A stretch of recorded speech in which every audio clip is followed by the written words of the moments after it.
Today we are doing lesson 6.4, the percent equation.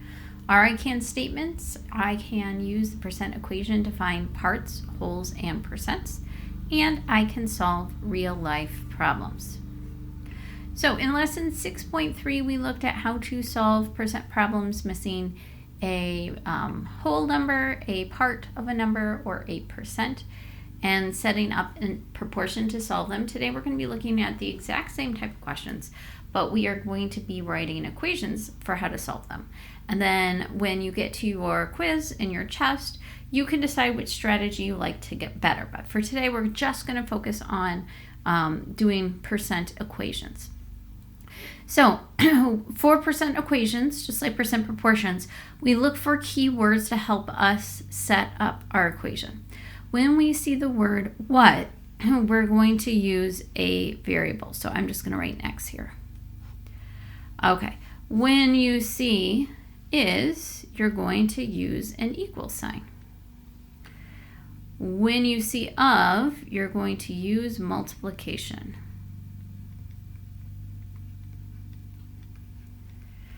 And when you see a percent,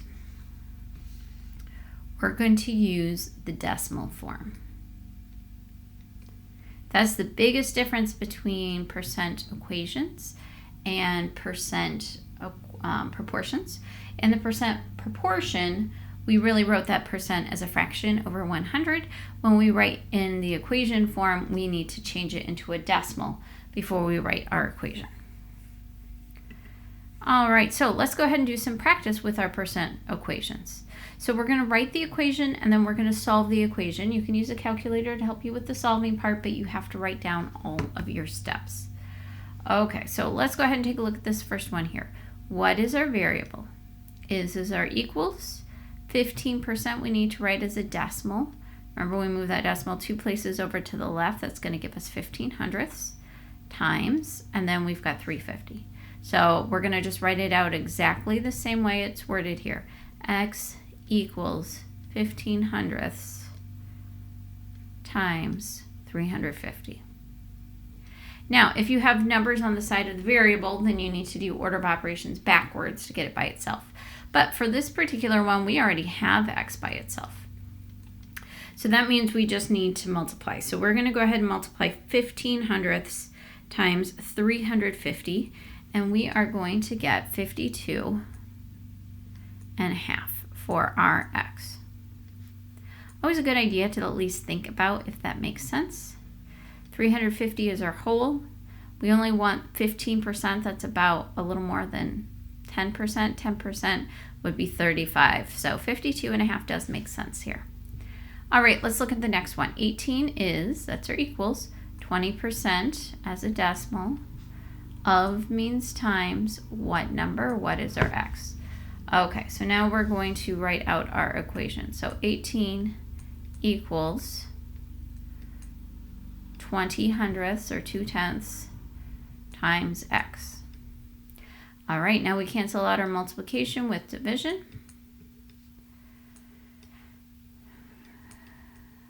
All right, so now we're going to do 18. We're going to divide by 2/10ths. For 20/100ths, and that gives us the answer of 90. We're missing a whole 20% of 90. Let's see, that would be 9 times 2, 18. Yep, our answer makes sense. All right, so on this one, what percent of 145 is 35? So what is our variable? Of means times, is our equals. So we're going to go ahead and write out our equation, X times 145, or you could write 145X equals 35. All right, for this one, we have to be careful since the question asks what percent, we have to make that answer back into percent form. So our answer will be a decimal. So the percent answer will be a decimal. And then we have to make sure it's in percent form. All right, so now we're ready to solve. We're going to get rid of the times 145 by dividing by 145. And okay to use a calculator on this one, but you do need to make sure that you're writing down your work similar to how I'm doing it. So I get x equals, and then I have a pretty long decimal. Let's see, I'll go ahead and write down some of it. 0.24137. All right, so for really long decimals like this, if it's repeating, then put the repeating sign. This one does not look like it's a repeating decimal, or if it is, it's a really long pattern before it repeats. We're just going to round to the nearest tenth. So we're going to move our decimal 2 places over. That's going to give us 24 point. And then this 1, the next number is a 3. Since that's less than 5, then that's going to be just say a 1. So 24 1/10%. You are solving for a percent with an equation. You're going to get it in decimal form. You're going to round to the nearest tenth of a percent. All right, let's go ahead and take a look at our next one here. 15% of the class is going home early. How many students are going home early? Okay, for story problems, they're not always going to have the word is for equals and of for times. Sometimes they do, sometimes they don't. But sometimes you have to just kind of reason out. So for our percent equation, it really is this. Part equals the percent times the whole. So this is kind of what the formula looks like. So if we don't have is for equals and of for times, we just have to reason out, what do we know? What are we looking for? Okay, 15% of the class of 40 is going home early. How many students are going home early? We are looking for the part that goes home early. We don't know what it is. We're going to call it X.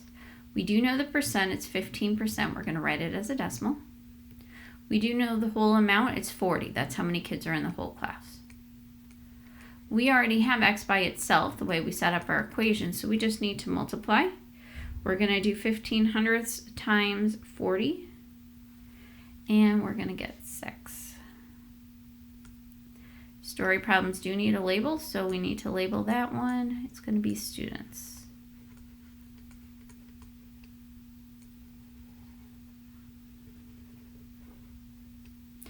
All right, let's look at this next one. Liz has added 20% of the total amount of acid that she needs so far in the beaker for her experiment. She has put in 10 milliliters so far. How much more does she need to add? Okay, so we need to go ahead and set up our equation. We know our percent. We know that we're looking for our total, and we know how much she's already put in so far. Okay, so the part is the 10. We know the decimal is 20%, so 2/10 or 20/100, either way. And then we don't know what the whole is, so it's going to be X.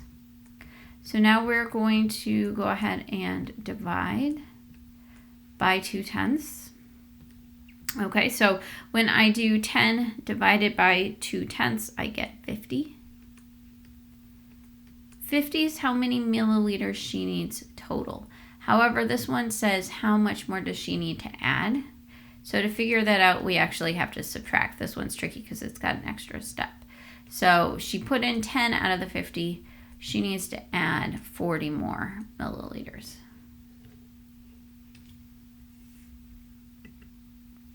All right, here are 3 problems to try. For each one, go ahead and write the equation and then solve it to find your missing value.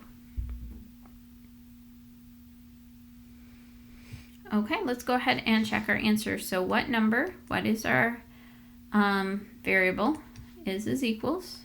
Percent we write as a decimal. Of we write as times. So X equals 1/10 times 20. So when we do 10% from 20, remember, same thing as moving the decimal one place over. We're going to get X equals 2. All right, for number 2, 3 is what percent of 600 is our equals. What is our variable? Of is our times. 3 equals X times 600. You could also put 600X. I'm just choosing to keep it in the same order as this. We get rid of the times 600 by dividing by 600. So we are going to be doing 3 divided by 600, which gives us 5 thousandths. But that is the decimal form, that is not the percent form. So I need to move that decimal 2 places over. So my final answer here is going to be 0.5%. All right, and our last one, 8 is 80% of what number is equals. Percent is written in decimal form, of is our times, what is our variable. So I have 8 is 80% times x. We're going to divide by the 8/10 to get rid of it. Okay, and we're going to do 8 divided by 8/10, which gives us 10. All right, let's take a look at a story problem situation. So find the percent of sales tax on the food total. So again, we're going to not necessarily have is and of to tell us how to write our equation. So we have to think about it this way. Part equals our percent times the whole. We're going to get the information we need to put into our equation. Okay, so the food total is going to be our whole amount. We don't know the percent, that's going to be our variable. So x times our whole amount, which is $27.50. And then the part is the tax. I don't need the subtotal here. I know it's on the food total. That's the sales tax on the food total. That is my whole.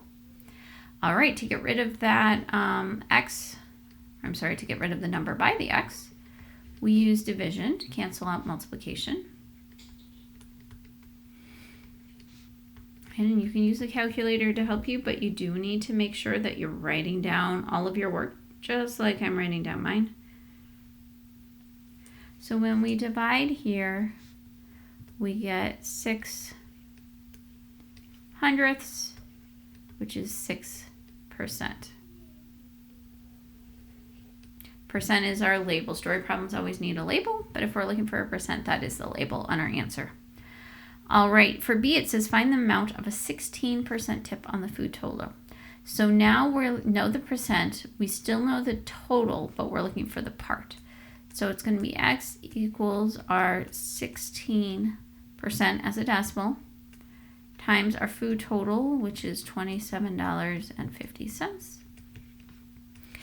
All right, so we're ready to multiply 16 hundredths times $27.50. We get 4.4. Because our amount of our answer is money, we need to make sure we add a placeholder 0 there at the end, because cents you always see in 2 decimal places. So $4.40. All right, and our last one here. Find the amount of a 20% tip on the food total. So go ahead and pause the video and try this one on your own.